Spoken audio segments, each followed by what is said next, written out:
Mais non, faut pas je vais me mettre au haricot vert non-stop. Tu peux manger ce que tu veux à partir du moment où tu privilégies des produits bio, par exemple. Je viens de piger un truc, c'est que la plupart des choses qui détruisent la planète détruisent le corps humain avant tout, c'est ça? Et effectivement, il y a toujours une corrélation pour la simple et bonne raison que de toute façon, on est en fin de chaîne alimentaire.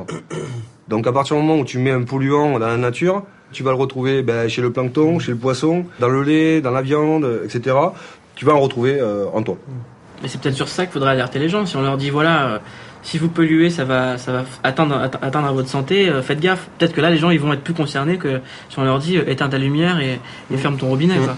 Si on veut pas s'éteindre progressivement comme les pandas, faudrait franchement qu'on commence à s'y mettre. NTM nous disait, le monde de demain, quoi qu'il advienne, nous appartient. Et c'est pareil avec la planète. Mais la cité idéale, est-ce que ça existe déjà? Est-ce que quelque part, quelqu'un prend en main son destin? Donc on a décidé d'aller faire un tour en Belgique, à côté de Namur, à la ferme de Véviveron, où il y a des gens qui vivent depuis 20 ans dans une communauté qui est complètement régie par les rites écologistes, c'est-à-dire qu'ils vivent, qu'ils mangent bio, qu'ils dorment bio, qu'ils pensent écolo, et ça fait 20 ans que ça dure et que ça marche. Voilà Mouloud. Tu dois être Georges? Eh bien je suis Georges en effet. Enchanté. Bienvenue. Merci de m'accueillir. Fais bonne route?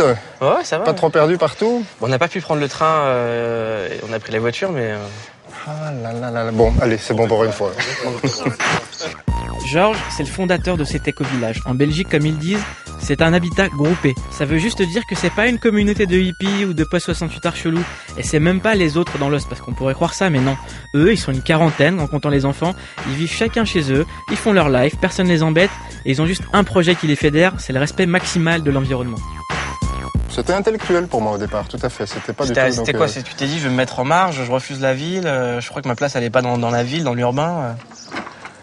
Je sais pas si j'avais vraiment envie de me mettre en marge, mais en tout cas j'avais envie de montrer ce qu'il y avait moyen de faire d'autre, plutôt que d'aller dire ouais, c'est tout mauvais, c'est pas du tout possible comme ça, je crache sur la ville. Bah non, la ville elle existe, c'est pas moi qui vais y changer rien. Donc ton but c'était quoi? C'était de sauver la planète? À ta façon? Oui, tu peux l'appeler comme ça. De la sauver, en tout cas de l'améliorer. Pour améliorer cette planète, ils ont décidé de mettre en commun une infrastructure non polluante. Là, par exemple, c'est une station d'épuration des eaux usées, mais c'est fait à base de plantes, c'est naturel. Il y a aussi des panneaux solaires qui servent à chauffer l'eau, et eux, ils récupèrent aussi l'eau de pluie pour arroser et pour se désaltérer. J'ai l'impression qu'ils ont écouté Paul Ariès autant que moi j'ai écouté Dr Dre dans ma vie. Eux, ils sont en train de tester la relocalisation, mais en vrai. Ici, on peut trouver une boulangerie bio, et il y a même une épicerie bio qui se fournit directement auprès du maraîcher du village pour aller chercher les fruits et légumes de saison. Bio, bien évidemment. Et ces champs, ils sont tellement grands qu'on pourrait presque nourrir tout le village pendant une année. Ici, on ne veut pas de produits chimiques, on ne veut pas d'OGM, on ne veut pas de semences hybrides. On a envie, de bons légumes, plein de vitalité, plein de force. Yeah man. Par contre, on a notre technique aussi. C'est le purin d'ortie, ça s'appelle. Le purin. Ah, tu sais aller chercher Sans déconner. Sérieux, vous voyez pas, mais ça fouette. Non. Vraiment. Imaginez du purin d'ortie, quoi. C'est vrai que le purin d'ortie, ça pue et ça pique. Mais comment tu ramasses du purin d'ortie? Tu fauches de l'ortie et tu arroses d'eau. Tu laisses 15 jours et c'est parti. Oh, ça, mec. Mais tu vois, ça coûte rien. Ça coûte 3 fois rien. Heureusement que c'est pas vendu, ça. Tu rigoles avec ça, mais en France, ça a failli être interdit. Mais il y a peut-être des gens qui sont pleins de l'odeur aussi, non? Les lobbies de l'agrochimie, ils s'appellent. Ah, les mecs de l'agrochimie, ils veulent pas qu'on utilise le purin parce qu'ils veulent qu'on utilise que leur truc à eux. Bah voilà. Tu me dis quand ça sent plus?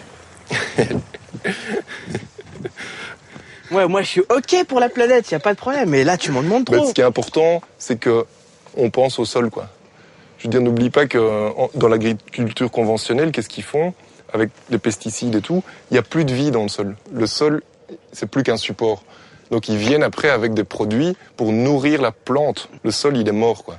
Je sais pas pourquoi, mais j'ai l'impression que c'est moi qui vais me manger les légumes locaux ce midi. Eh ouais, Georges il est en train de m'apprendre qu'il est aussi végétarien par conviction et que les 3/4 des céréales cultivées dans le monde entier servent à produire de la viande et non pas à nourrir les gens. En fait, qui mange un œuf, voilà un bœuf. Non, qui mange un bœuf, voilà un pauvre. En fait. Pourquoi est-ce qu'on a dérivé dans une société où on est tellement envahi par la viande? Mais parce qu'on est riche. Moi, je crois que c'est vraiment essentiellement parce qu'on est riche. Il y a 50 ans d'ici, on mangeait pas comme ça, ou en tout cas beaucoup moins. Et c'est devenu le symbole d'une espèce d'accession sociale. Je peux me payer de la viande tous les soirs, donc ma vie devient bien, quoi. Bon appétit, les amis. Merci, bon appétit. Goûte-moi cette petite sauce. Très bien. Écologique. c'est bon les légumes. Mais vous mangez pas. C'est bon les légumes bio. Mais les légumes bio, ma vie change. Peut-être juste que t'aimes pas les légumes crus aussi. Non, j'aime pas les légumes tout court, mais à part les haricots. Après ce repas haut en légumes, Georges tient à montrer le dernier habitat alternatif du village. C'est Renan, avec un E comme dans écologie, qui construit lui-même sa cabane en matériaux verts, en pimpant une ancienne roulotte. Ça va Renan ? Ça va bien. Toi, comment est-ce que t'as décidé de vivre ici ? Tu t'es dit j'en ai marre de vivre dans mon bonnet ? Regardez. Non, en fait, Renan, s'il a quitté la France, c'est parce qu'il trouvait pas d'éco-village à sa mesure. Et voilà, Il y a des mouches. ça vient des États-Unis, ce genre d'habitat. Mais il y a un côté géodésique qui respecte des principes cosmotelluriques ou je ne sais quoi. D'accord, je comprends ça. Comment tu te sens là-dessous, Mouloud? Et je me sens hyper cosmo-tellurique là. Ça fait une forme un peu comme un diamant, comme une pierre taillée ou comme un... Une sorte de bling-bling géant quoi, un truc... Ouais, ouais. Bling bling. Puis alors, il faut Un imaginer... bling-bling, Avec... c'est cosmotellurique aussi, mais Ah oui. ça se porte autour du cou. Yes. Et là, il y a un aspect de l'habitat groupé que je vais pas tarder à découvrir, c'est les tâches communes. Il y a la brouette de toilettes sèches à emmener en compost, non, il me semble. On va aller voir le lagunage en revenant parce qu'on est passé juste à côté. Tu sais ce que c'est une toilette sèche? C'est quoi les toilettes sèches? Je t'en avais pas parlé encore? C'est une toilette, là on fait caca, mais dans la cire et pas dans l'eau. Tu n'utilises pas d'eau pour tirer la chasse, quoi. Donc il n'y a pas de gaspillage d'eau propre. Quand il faut. Et tu jettes, tu prends le récipient où tu as fait tes besoins. Et tu vas les mettre à composter, quoi. D'accord, donc tu veux que moi je prenne ce récipient? Ouais. Avec votre caca? Ouais. Ça, c'est une véritable tâche commune, tu vois. Ouais. Non mais sérieux, vous allez pas me faire porter le caca. Tu trouves pas que c'est On le important fait bien, nous. d'être responsable de sa Je merde? trouve ça très important. Non mais par contre, moi je pourrais. On va voir comment ça marche. C'est pas vrai. Mais non, mais on va pas te montrer notre caca, ça n'a vraiment pas d'allure. Non, ça a pas vraiment d'allure. En plus, moi je suis pas super fan de cette histoire. Hein. Bon, ils vont me montrer le dernier cri de la technologie intime. Donc simplement, au lieu que ça s'en aille dans l'eau, ça s'en va dans une grande brouette. C'est le défi ultime de l'écologie. Après avoir fermé les robinets, pris des ampoules à basse consommation, maintenant on veut même nous empêcher de chier comme avant, quoi. La toilette à eau, elle est en train de devenir complètement la norme dans le monde entier, et une norme qui s'exporte même dans des pays où il n'y en a pas tellement de l'eau, et où on finit par prendre l'eau, même jusque dans les nappes phréatiques, qui finit par manquer aux cultivateurs pour évacuer les mers des touristes. Ça, c'est quand même pas possible à ce point-là. C'est vraiment beaucoup plus écologique de faire ça? Mais c'est toute la consommation d'eau qui est en moins. C'est tout le travail d'épuration qui coûte des millions et des millions. Oui, mais peut-être que les mecs qui gagnent des millions, ils ont intérêt à ce qu'ils continuent à gagner des millions. Eux, ils ont intérêt, ça c'est sûr. Donc est-ce qu'on peut aller contre ça? Parce que déjà, par rapport aux OGM, j'ai l'impression que c'est quand même des grosses histoires de lobby.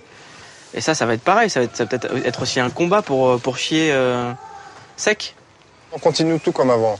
Et puis dans 25 ans, la Terre, elle commence vraiment à se casser la figure parce qu'il fait 8 degrés en plus que maintenant, parce que le désert, il est déjà à Lyon-Perrache, que tout évolue de plus en plus mal. Et on en parle quand même. Il faut commencer à être aveugle ou illettré pour pas le voir. On fait quoi? Ça va être compliqué, quoi. Non mais le pire, c'est que je sais très bien que c'est lui qui a raison. C'est Georges qui a raison, voilà. Mais moi, concrètement, qu'est-ce que je peux faire? Je vais pas me mettre à échanger le dernier gadget de technologie contre leur technologie à eux, à savoir des toilettes sèches. Pourtant, je sais qu'il y a que dans ce village que je pourrais être vraiment écolo, parce que ça veut dire quelque chose. Sauf qu'ils sont déjà 40 et qu'ils veulent pas s'agrandir parce qu'ils veulent garder un certain équilibre écologique. Si ça t'a plu, pourquoi ne pas faire ça par chez toi? Mais mes potes, ils voudront jamais rentrer dans le délire. C'est pas possible, mais en même temps, ça donne envie, quoi. As-tu remarqué que c'est plus nous les utopistes? On dit souvent que les écolos, c'est les utopistes, les rêveurs. Mais à l'heure actuelle, c'est plus nous les utopistes. C'est ceux qui nous disent « Continuez à consommer, braves gens. Tout va bien, tout ira bien. » Alors qu'on voit bien, quand on ouvre la télé, que ça va pas bien, quoi. Je veux dire, on est en train de mettre tout par terre, c'est le bordel partout. Ouais. Génial. Allez, très attention. Aux utopistes, hein. Ouais. À toi, Mouloud. J'ai un habitat complet à Paris. Allez.